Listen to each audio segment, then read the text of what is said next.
आज आसी जब सुबह सुबह उठी तो खिड़की से बाहर देखते ही उसका चेहरा मुरझा गया। अरे कहाँ चले गए?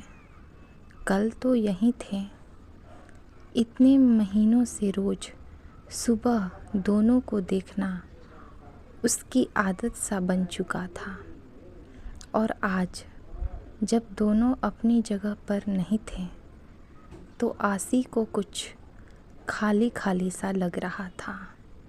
ऐसा लगा जैसे जीवन में कुछ छूटा हो।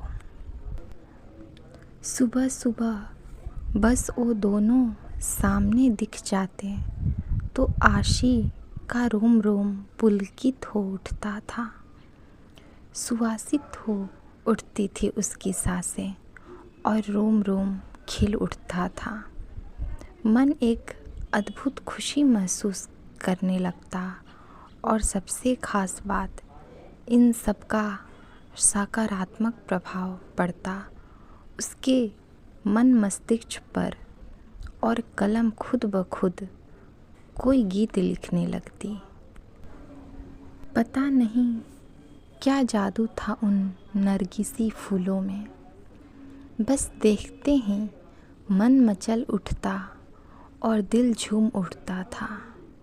शायद असीम का असीम प्यार भरा था उनमें। आखिर उसी ने तो आसी के जन्मदिन पर यह गमला उसे उपहार में दिया था, और फिर दोनों ने मिलकर उसमें नरगिस फूलों का यह पौधा लगाया था। देखो ना आशी, तुम्हारे लिए एक काम सौंप कर जा रहा हूँ, और आशा है कि तुम इसे शौक़ से करोगी। कल ही मुझे कंपनी के एक प्रोजेक्ट के लिए दुबई निकलना पड़ रहा है। बस 6 महीने की ही तो बात है। फिर आते ही झट मंगनी और पट ब्याह। बस तब तक मेरी यादों को इस पौधे में संजोती रहना।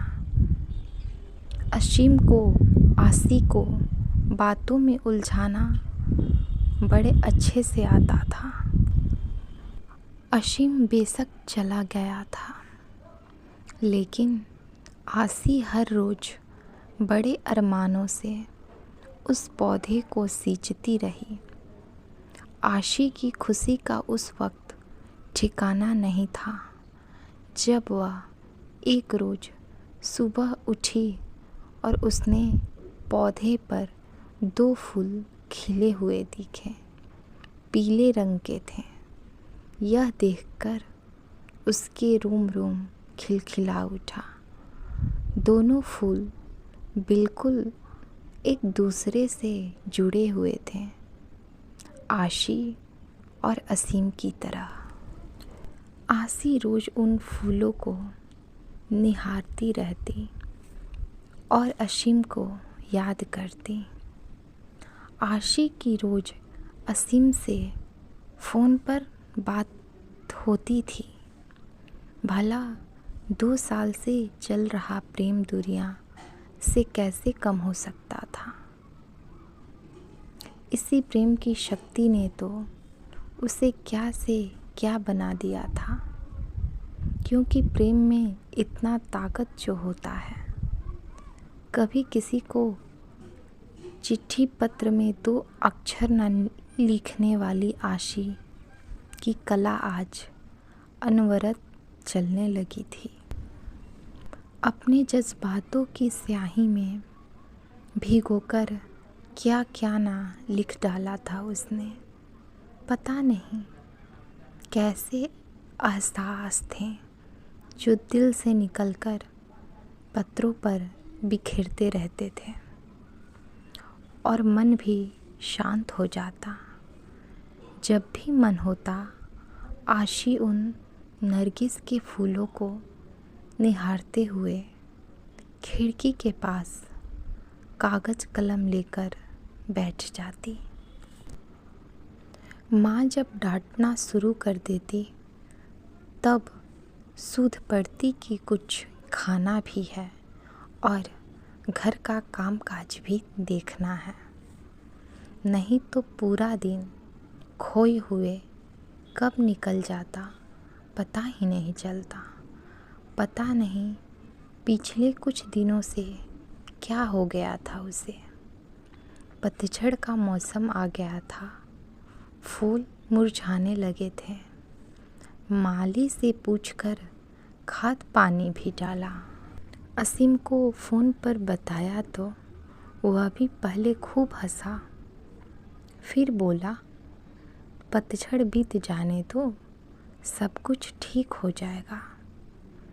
आशी फिर भी आश्वस्त नहीं हो पा रही थी, हमेशा घबराई सी रह रही थी। अब तो बसंत की बहार भी छाने लगी थी। चारों तरफ एक मीठी बयार बहने लगी थी, लेकिन फिर भी आशी को कुछ सही नहीं लग रहा था। आज भी उन फूलों को देखे बिना बेचैनी कागज कलम फेंक कर बाहर आ गई थी और गमले के आसपास ही चहलकदमी करने लगी। पता नहीं क्या हो रहा है, कुछ पता नहीं चल रहा था। इसी सोच में उसे यह भी ध्यान नहीं रहा कि काफ़ी देर से बाहर की घंटी बज रही है। आशी कहाँ खोई हो? दरवाज़े पर कब से घंटी बज रही है, ध्यान कहाँ है? माँ ने दरवाजे की ओर जाते हुए पूछा, इससे पहले कि आशी संभाल पाती। दरवाजे पे असीम खड़ा था, मुस्कुराते हुए, हाथों में नरगिस ही फूल लिए।